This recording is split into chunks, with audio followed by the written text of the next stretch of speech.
What if Pasindia won WW1? Well, with power of historical knowledge of WICSO, we determined that France and the Netherlands erupt into a war over Spain, beginning a big conflict, the West European War, and all of that in the world of the Eternal Order. The flags of France and Britain, how they fluttered in the breeze, the Italian and the Russian, and the flag of the Japanese. This is not World War II. I know that might sound shocking, but it's true.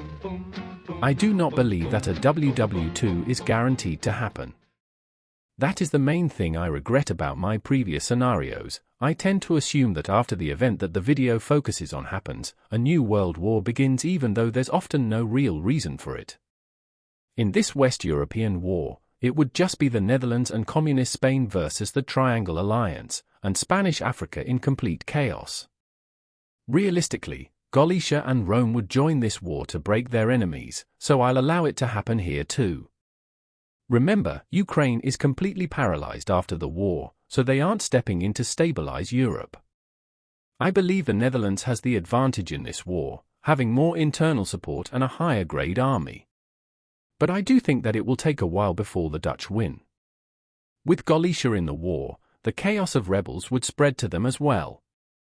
If the rest of Europe goes radical, movements are bound to pop up in Galicia as well. The only difference was that they didn't have an event to explode in popularity or to gain control of the nation until now.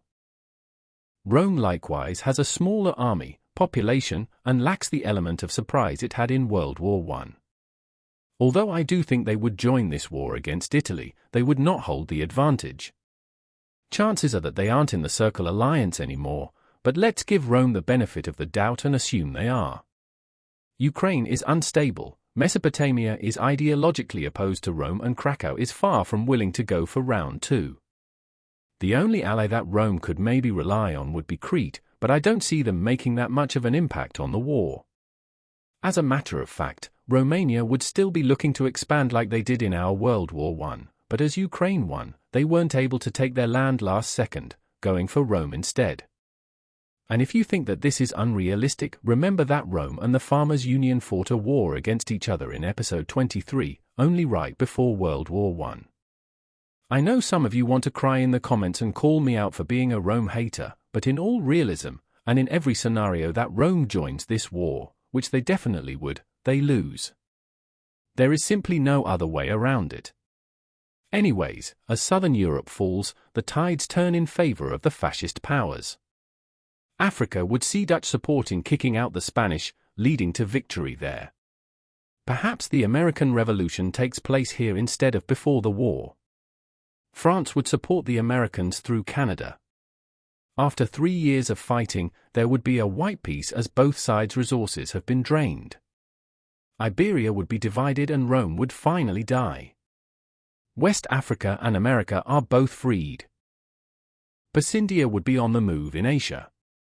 They take the opportunity to get the southern Chinese states into their sphere.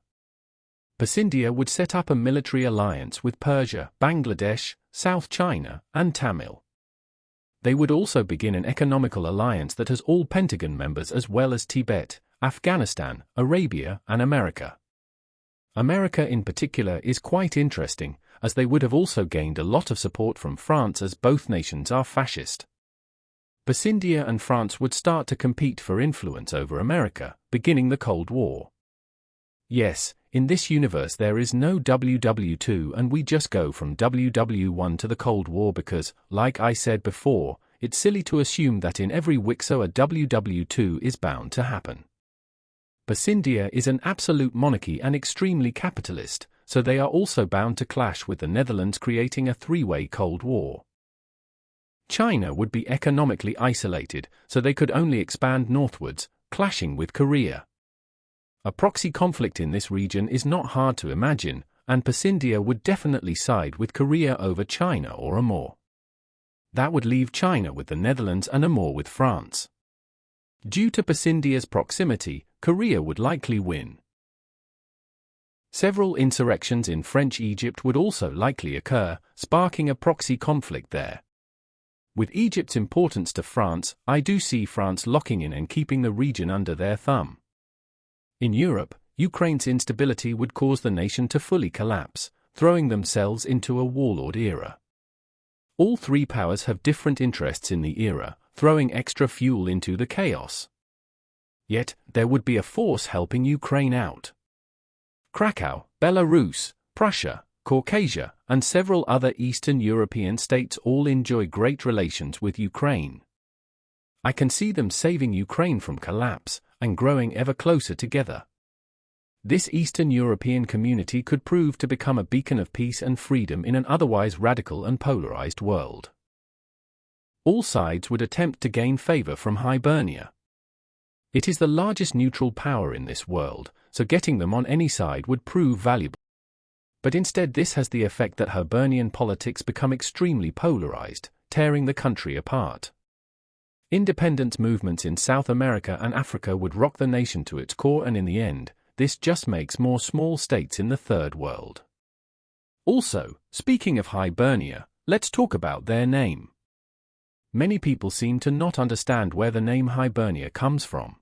Number 8 on this list, we have the country of Ireland. I've heard some people call it Hibernia, so if you want it to be that, then sure, it can be Hibernia. But it started over here in Ireland, so I'm just going to keep calling it Ireland. It does look like the UK. It's not Great Britain, though. It's Ireland, trust me. Well, Adiz, allow me to explain. The name Hibernia refers to the island of Ireland, not the British Isles. The name was used by the Romans when they discovered the island. Hibernia roughly translates to wintry land. After Julius Caesar used it in his book Commentaries on the Gallic War, Hibernia became the main name for Ireland in Latin. The WICSO community began using the term after I used it in my series Aurum Imperium. I used it because I thought that switching up the names of certain countries would make the series more interesting. It's the same reason why I referred to the purple team as Rome. So in conclusion, Hibernia means Ireland, not Britain. In Europe, Romania would be on the move yet again. Their tensions with Bulgaria would culminate in the First Balkan War. Greece and Slovenia would help Bulgaria, as they were both enemies of Romania. However, I believe that Romania would be able to secure help from the Triangle powers, and with a more experienced and nationalist army, they would win the war. Yet, a second war is obviously inevitable. Bulgaria could unite with Greece, as Greece is a federation, and together with the circular powers, they would obliterate the Romanians and install a democratic government. Since I don't have a lot more Cold War events to talk about, I will dedicate this part of the video at discussing the internal situation of France, Pacindia, and the Netherlands. France has by now grown to be one of the strongest nations on earth.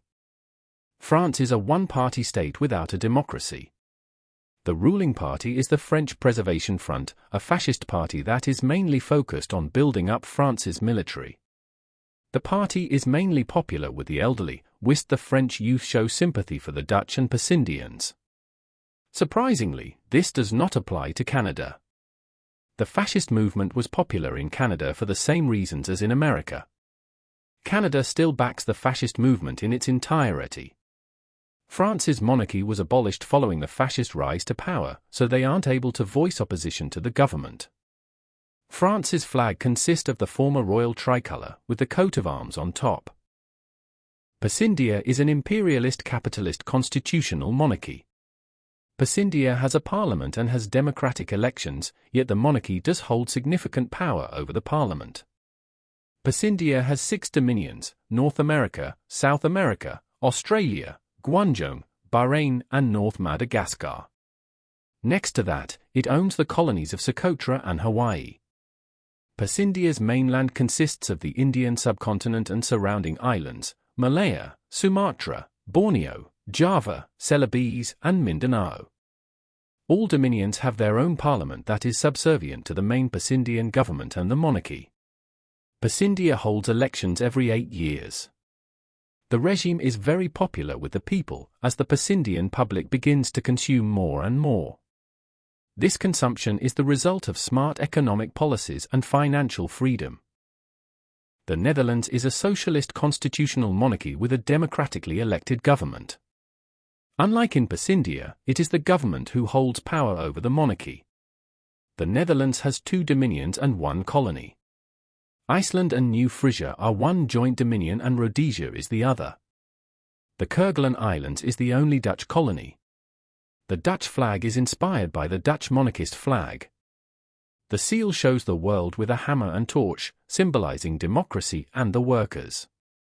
Every bar has 2 blue lines, which are connected to each other via diagonal beams representing cooperation. The Dutch government has an upper house, voted on by the provinces and comprising of the ministers, as well as a lower house consisting of the trade unions and parties. The Netherlands holds elections every 5 years.